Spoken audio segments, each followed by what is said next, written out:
Hey guys, hope you're doing well. Welcome to another video, and in this one we're going to be taking a look at a brief example of Strongside, Weakside and talking about quick explanation on trade-offs in the map. So this is more of like a macro explanation of what's going on the map. So in this case, let's say you're playing from the perspective of blue side, and everything, all the examples we're going to be using and all the scenarios we're going to be talking about will be from the perspective of blue side.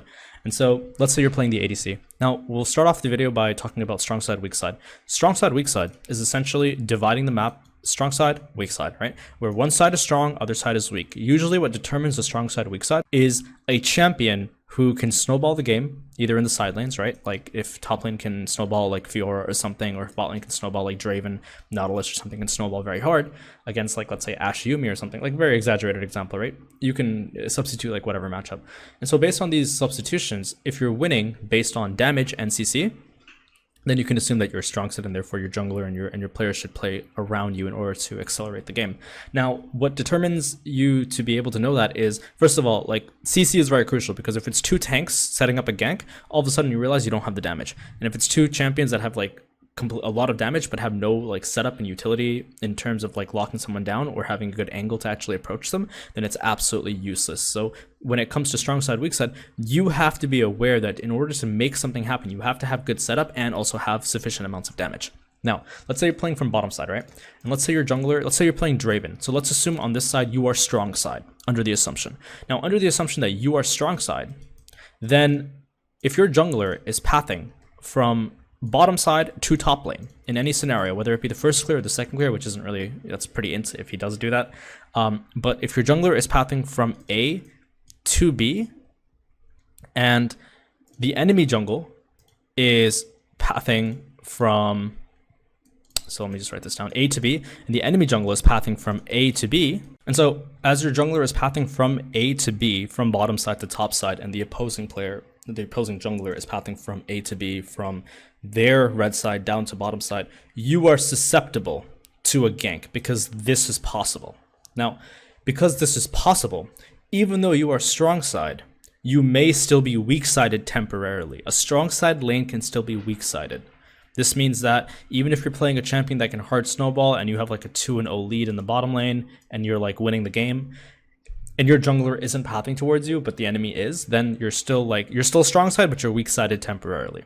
Now, likewise, if the enemy jungler is pathing from bottom side to top side, so let's say both junglers are pathing like this, where they start in location A and then they end up in location B, and then vice versa for this, then you're still strong side because the opposing player doesn't necessarily have a response. And so now you have to be aware of where jungle is, and so tracking the jungle is very important in order to know when even though strong side can be temporarily weak-sided. In a lot of cases, you can just be very strong and you could be completely destroying your lane, but the jungler will come down and then all of a sudden it's like shut down and now it's like doomed.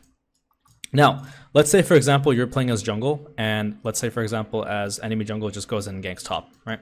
Now, if enemy does this, and you're like over here, either enemy jungle was going to go like this if they had mid prio, was either going to go like this if they're playing standard, just clearing their jungle based on timers, or was going to go like this if they end up, let's say hypothetically, under the right context, they can kill top lane and they can dive. Now, in this case, as a jungler, you have like multiple options, right? But you have to understand that when this gank goes off, let's say hypothetically that this works, well, what happens is the enemy team on the side of red, they gain net 300 gold because they end up getting the kill. They get 150 on the assist, and they get we're gonna say like maybe 100 to 150 on the wave because you're losing minion waves, or you're losing, you know, certain amounts of income on the wave. And then we're also gonna say you're gonna lose some time and you're gonna lose some gold in the future based on tempo loss, right? Because then essentially what's happening is as you end up getting solo killed in a lane, the lane realistically isn't going to be in a state that's going to be necessarily favorable for you. In some contexts it could be in certain situations, but in a lot of situations it usually isn't, because of course if you're dead in base, the opposing players can then just manipulate the wave in a way. They can just get a shove out if it's slow pushing in, therefore giving a bounce, and therefore that lack of tempo, or that lack of the good location for the lane is like you're again losing income. And so when we've determined all of this loss as a net gain for the enemy team as X, right?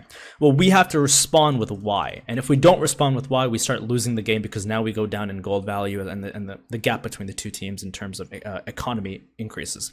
So because this is the case, essentially what's happening here now is you have to respond like this, okay?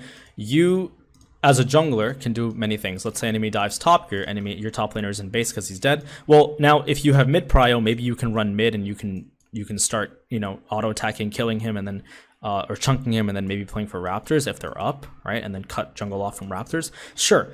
Alternative, this isn't really the case usually, right? A lot of the cases you can just look for invade, right? You can get this. A lot of the cases is you can look for the cross map play, which is usually what you want to do, and you just like look for a dive in bottom, or maybe if bottom lane is playing poorly, you look for a gank, right?